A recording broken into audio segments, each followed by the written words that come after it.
Wisdom of Solomon, chapter 17. Great are your judgments, and hard to describe, therefore uninstructed souls have gone astray. For when lawless people supposed that they held the holy nation in their power, they themselves lay as captives of darkness, and prisoners of long night, shut in under their roofs, exiles from eternal providence. For thinking that in their secret sins they were unobserved, behind a dark curtain of forgetfulness, they were scattered, terribly alarmed and appalled by spectres. For not even the inner chamber that held them protected them from fear, but terrifying sounds rang out around them, and dismal phantoms with gloomy faces appeared. And no power of fire was able to give light, nor did the brilliant flames of the stars avail to illumine that hateful night.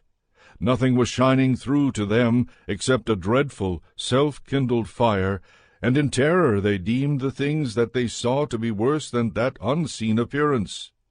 The delusions of their magic art lay humbled, and their boasted wisdom was scornfully rebuked. For those who promised to drive off the fears and disorders of a sick soul were sick themselves with ridiculous fear. For even if nothing disturbing frightened them, yet scared by the passing of wild animals and the hissing of snakes, they perished in trembling fear, refusing to look even at the air, though it nowhere could be avoided. For wickedness is a cowardly thing, condemned by its own testimony.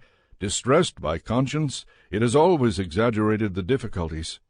For fear is nothing but a giving up of the helps that come from reason, and hope, defeated by this inward weakness, prefers ignorance of what causes the torment. But throughout the night, which was really powerless, and which came upon them from the recesses of powerless Hades, they all slept the same sleep, and now were driven by monstrous spectres, and now were paralyzed by their souls' surrender, for sudden and unexpected fear overwhelmed them. And whoever was there fell down, and thus was kept shut up in a prison not made of iron. For whether they were farmers or shepherds, or workers who toiled in the wilderness, they were seized, and endured the inescapable fate, for with one chain of darkness they all were bound.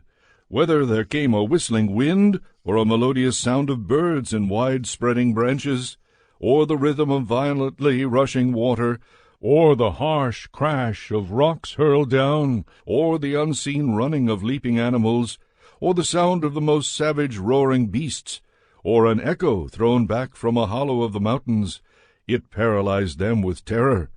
For the whole world was illumined with brilliant light, and went about its work unhindered, while over those people alone heavy night was spread, an image of the darkness that was destined to receive them. But still heavier than darkness were they to themselves.